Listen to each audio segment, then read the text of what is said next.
जीवन जो है तो आज त्रिगुण पवित्र होना चाहिए।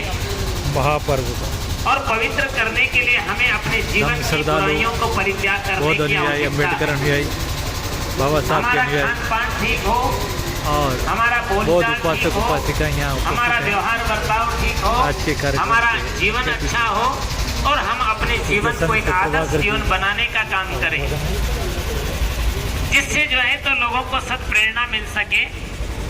आज मनुष्य जो है तो अपने जीवन की दिशा को भटक गया है और दिशा भटक जाने का ही दुष्परिणाम है कि आदमी न खाने योग्य चीजें खा रहा है, न पीने योग्य चीजें पी रहा है और न करने योग्य काम भी कर रहा है। आज मनुष्य को किसी से डर नहीं है, अगर डर है तो किसी मनुष्य को मनुष्य से ही खतरा है।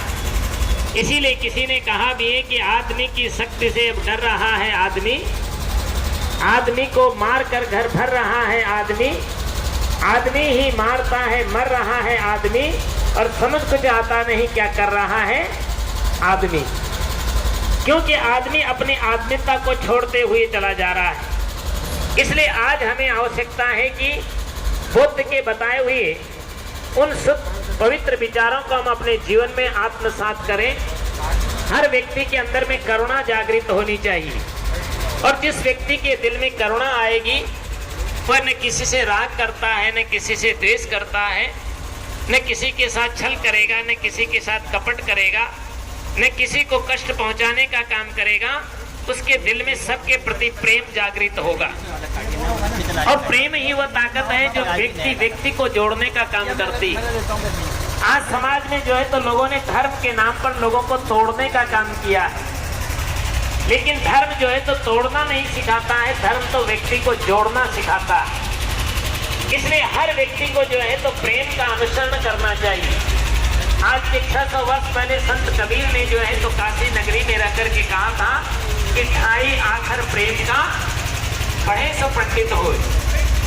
पंडित कोई जाति से नहीं होता है, पंडित तो वह है कि पंडित का अर्थ होता है इससे बुद्धि से पंडिता। जिस व्यक्ति के अंदर सत्य विवेक की बुद्धि हो, वास्तविक में वही सच्चा ज्ञानी हो सकता है।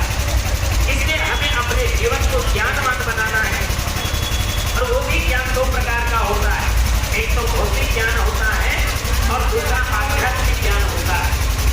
भौतिक ज्ञान का अर्थ सिर्फ इतना सा होता है पेट भरने का ज्ञान, और आध्यात्मिक पेट भरने में तो सभी प्राणी चतुर होते हैं और पूरी भक्ति होता है। इतना ही नहीं, मच्छर भी इतना होता है कि वो भी आपके सिर के बालों में बैठ करके बुझना पसंद नहीं करता।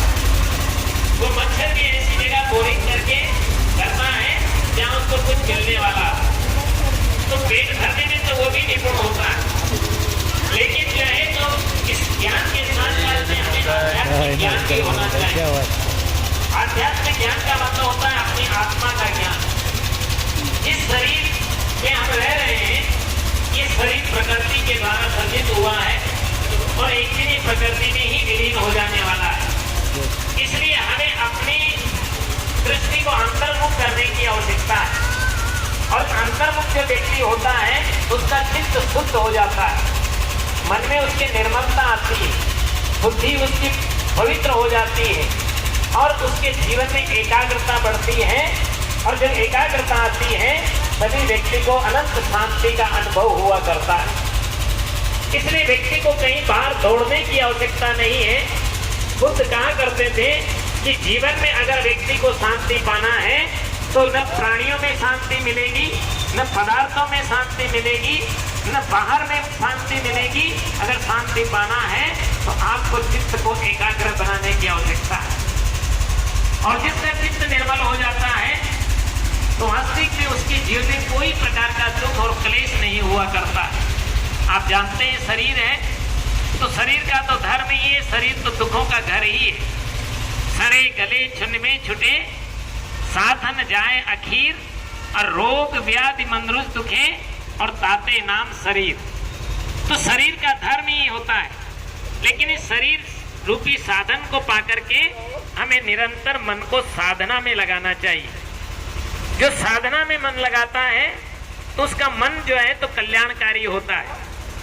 क्योंकि संसार में मन जो है तो लोग कहते हैं 2 प्रकार का होता है, लेकिन ऐसा नहीं है। मन तो एक ही हुआ करता है, बस आप उसका उपयोग कैसा लेते हैं। चाहे जो है तो इसको भक्ति में, साधना में, स्वाध्याय में, आत्मचिंतन में लगाएं और या संसार की विषय वासनाओं में लगाएं।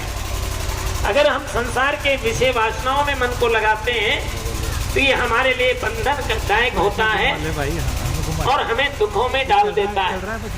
लेकिन अगर हम इसको ध्यान, साधना, स्वाध्याय और आत्म